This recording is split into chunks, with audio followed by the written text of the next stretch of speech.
Hi dear students, I hope you are all excited about your AIMS exam. I hope you had a great exam. I hope you had a great outing and you gave the exam to the best of your abilities. And I hope you really enjoyed the AIMS exam. Now, once the exam is done, the most important curiosity that we all have is that how was the exam, and all the people who will be appearing for the November AIMS are all excited about to know about how the June AIMS exam was, and anything new, any surprise in the exam. So what I'll do is, on the basis of the recall that we had, and the interaction that I had with the students in the last entire day and night also put together, I'll give you analysis that what I believe the paper was all about and what I believe would be the ideal attempting ratio in this paper, and I'll also give you the insight into how this exam would affect the future exams.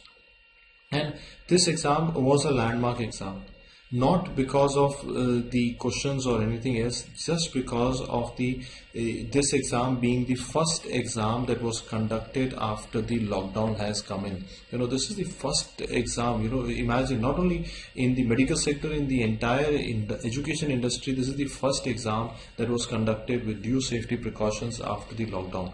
And hats off to the AIMS team to take this challenge, and to be able to conduct this exam at this stage was actually a tremendous effort that they have done. And they have taken a lot of due care and a lot of safety measures in the exam. And I believe that these safety measures would open the way for other exam bodies also to conduct the exam in the country. And I think what they've done is they have laid down a roadmap for how an exam should be conducted in this pandemic era. So what were the safety measures there? So they had ensured the safety of the candidates because of these factors. They had zero contact with the candidates. There were boxes marked at the main entry gate. There were facilities for sanitizing hands at the entry.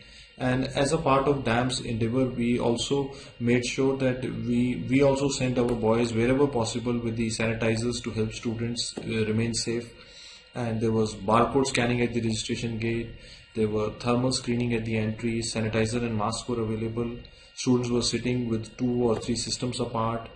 And even at the exit, there was no crowding. The guardians were not allowed to gather at the gate. All in all, they managed the show pretty well. And I think that kind of tells the candidates what to expect when they go for the upcoming PGI exam or upcoming JIPMER exam. But as far as the exam goes, this exam was in a way, much more a simpler attempt at the exam as compared to the previous AIMS exam. And probably, I believe that the AIMS people and the entire organizing team there, probably they wanted to keep it simple.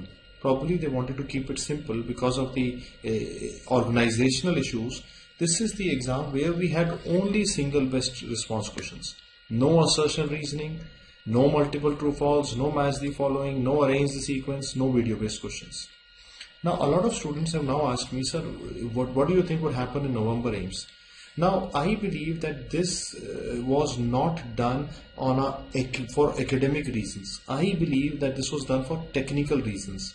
This is what my belief here is, that all this was supposed to happen. This was there in the prospectus, but a few days before the exam, they changed the scheme into the only single best response. I believe it is only to make things and on the technical side, on the conduction side, more simpler.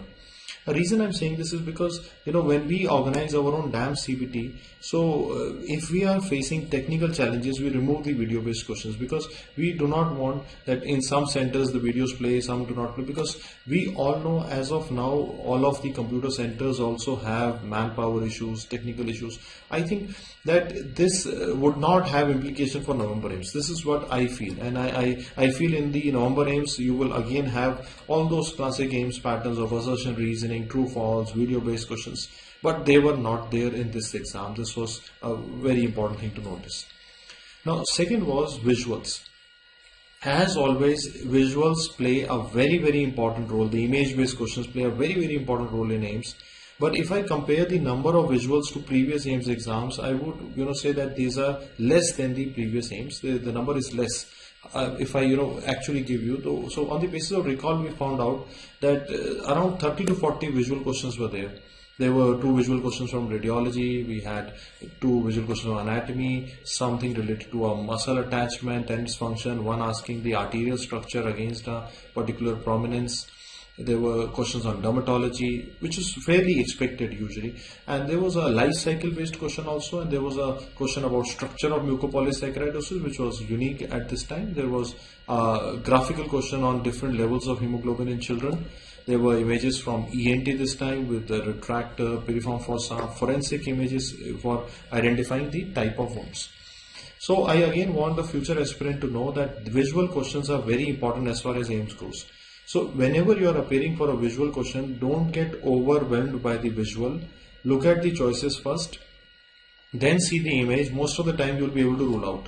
And many times the images are actually straightforward and they do not actually, they actually simplify the things. So I would want you to not to get overwhelmed by the images. Don't blindly start thinking about the image. First see the choices, then start looking at the images would always help you and your purpose. And what was new here is that this time in the AIIMS exam they had no ECG questions. They had one question on biostatistics, and this was much less than the usual. And last time also they had no questions on biostatistics. There were no questions on instruments, very few or probably negligible questions on anesthesia. But the unique thing was this time we had more questions on short subjects like orthopedics, radiology, psychiatry, dermatology. We had more questions. While classically in AIIMS short subjects are given less weightage, we had good number of questions from short subjects here. There were 3 to 4 straightforward questions from COVID-19, and even if the questions were from a known topic, the choices were close, and there was the choices were the key here. The topics were more or less predictable, but the choices were the key here. Now, regarding the COVID 3-4 questions here, I want you to know a lot of students are worried about what will happen in the future exams. So I want you to know this pandemic and this viral infection is the knowledge about this is still developing. So I don't think they will ask you anything controversial about COVID in the future exam also, because right, if you can see right now, even today, some persons say this is the drug which is working, some people say this is not working, hydroxychloroquine working, not working on it. So I think we are not in that stage where the detail of this virus will come in the MCQ exam, but straightforward things will be asked. So whatever the straightforward things that you actually need to know as a physician will be asked, and I think I'm so happy to say that most of this was covered by the updates in the teachers in the DAMS club and the YouTube itself. And if I analyze it more deeply, so we have if I look at the first prof subjects, the basic sciences, we have less number of questions from basic sciences in this exam, and in the basic sciences part, the one-liner or short stem questions were more there. When we go to second prof subjects of paraclinical, now they have converted paraclinical into clinical oriented paraclinicals, where we had questions on infectious diseases like hepatitis B, HIV, tetanus. Instead of classic microbiology, they have asked more of infectious disease. And the unique thing was, they had integrated questions where you had a pathology description of multiple myeloma with a treatment that is like path or pharma integrated. There were clinical questions on forensic with 2-3 questions from doctrines, 2 questions from snake bites. In PSM, we had updated questions about programs. Medicine, surgery, obs-gynae, these 3 big clinical subjects contributed to a lot of questions. And I believe that DAMS notes and concept building in these subjects actually, was the key here. And another thing to notice here is algorithmic approach. That more you think about clinics in an algorithmic approach, better you will perform in the AIIMS exam. And in the basic sciences, physiology and microbiology had more weightage. Emergency and trauma continue to be important. Now, what I want you to highlight here is 3 themes which are consistently asked in AIIMS. One is, if you notice, integrated microbiology with medicine, pharmacology with pathology, integrated questions. And second is clinical predominance. Now, this is a change that we have been noticing, and I think in this exam it was more evident that classically in AIIMS they were going more basic sciences predominant. Now they have shifted to clinical predominance. And I think all this is happening even in the NEET exam. The clinical questions were having more clinical vignettes and more of clinical predominance was there even in the NEET PG 2020. I think this is all idea into how things would shape up once the next comes up. So we know that now, that it is all going to be applied aspects of the basic sciences. And so with they're no longer interested in the mundane things. They want more about the applied clinical relevance of basic sciences, not the factual things. And emergency trauma are very, very important for AIIMS exam, and they were still in this exam also. So if I divide them into specialties, you can see that the predominant questions were from clinical subjects, then paraclinical, and basic sciences were the least in this exam, which is very unique if you notice, if you compare it to our previous AIIMS exam and you see how it flows. And a lot of people have asked about time management, because last year's AIIMS exam that people appeared in November was more about common sense, but it was lengthier. The reason it was lengthier was because you had multiple patterns of questions. Here this time, most of the children that I interviewed and I asked, and we did the survey, and found not many found there was no issue with the time management for most of the candidates. Many people, when I asked them, when they finished with a 15 to 25 minutes margin, and length of the questions was manageable. There were no questions which were, there were almost, very few questions which were long in stem. Most of the questions were short stem questions, and I think that made the time management fairly easy. Single best response questions, no match the following, no arrange the sequence, no assertion reasoning, no time consuming video questions. So time management in this AIIMS exam was not an issue. But keep it in mind that, when I talk about this here, keep it in mind this may change in the next exam, because I think this year, because AIIMS was conducting a landmark exam this time, it is the first exam to happen after the lockdown in such a big proportion. So I think they wanted to keep it simple rather than to create a lot of complexity. They've actually kept it simple, and I think in November again all those things would become more and more relevant again.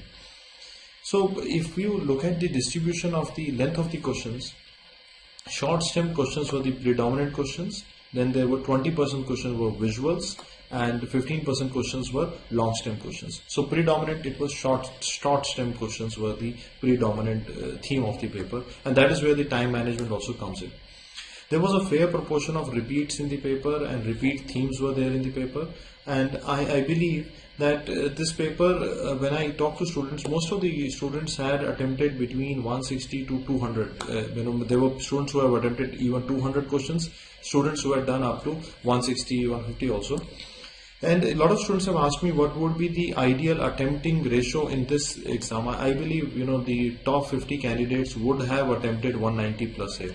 I believe that, because I believe that this paper had very little surprises to throw. So aggression was the key, and avoiding silly mistakes was the key in this exam. If you do silly mistakes on such a single best response paper, it would be detrimental to you, and aggression in the paper would pay you back here, I believe. Now when I say aggression, I don't mean foolhardiness.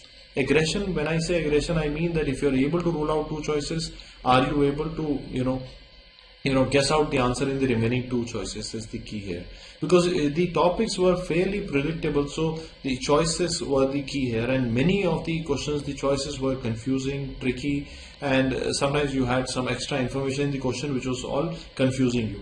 So I believe that would be one of the most important factors to consider in this exam. Now a lot of students have asked me about what resources. So when we interviewed the student, so a lot of students believed that the class notes were the key, and many students were happy with the image based workbooks that we have done, especially in radiology. They were very happy to get the straight same images from the workbook into the exam. And most students were happy with the AIIMS capsule. AIIMS capsule was once again, and this is third year in row where AIIMS capsule has been rated as the topmost resource for revising before the AIIMS exam. And DVT review that we posted last year still continues to yield image based questions in the exam. And for most student, images were primarily from the AIIMS capsule and the DVT. TND discussions and grand tests were also rated very high by the students, and some students were very happy to have exact same questions from the grand test and mock test in the real exam. So they were very happy with the prediction that DAMS teams has been doing in the past by creating quality questions. And if I show you the rating that the students have given to the various resources, so the topmost resource for revision was AIMS Capsule, and the voting was 100% for AIMS Capsule. And DVT was, and workbooks were rated very high for visuals. Grand tests were very high for test practice.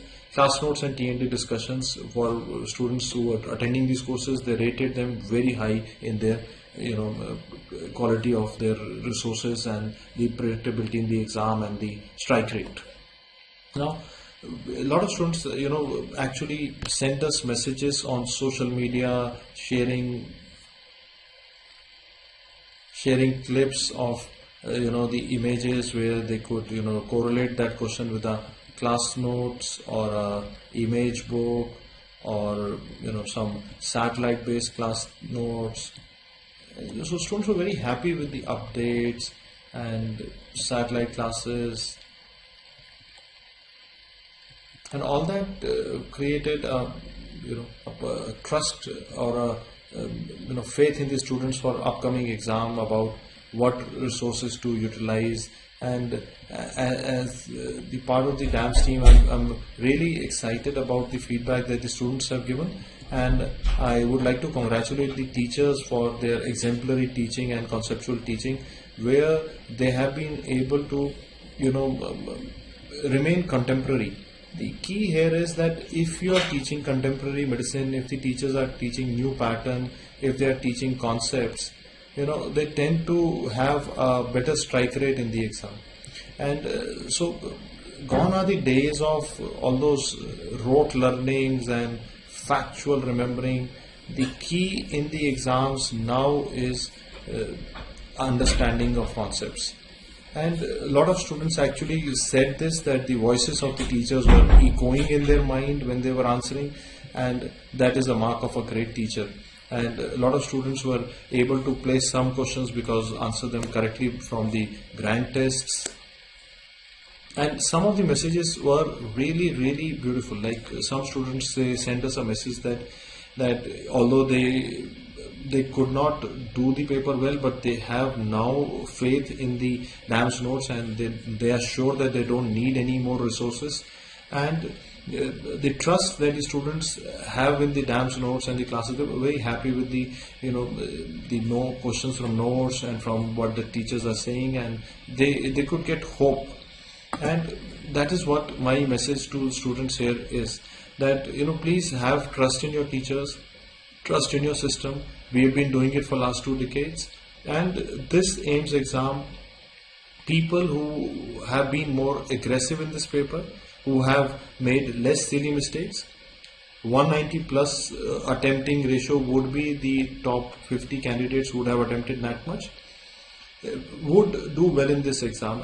But keep it in mind that don't take this exam as a standard for next exam, because I want you to understand that November AIMS that will happen will be different from this exam. You have to see the perspective in the conditions in which this exam was conducted, and you already know there were delays, another delay, confusions. So I think all that led to simplification of the exam process. So I don't think this would continue in future. In the future exams, you would again have those assertion, reasoning, and different kind of patterns that AIMS is famous for.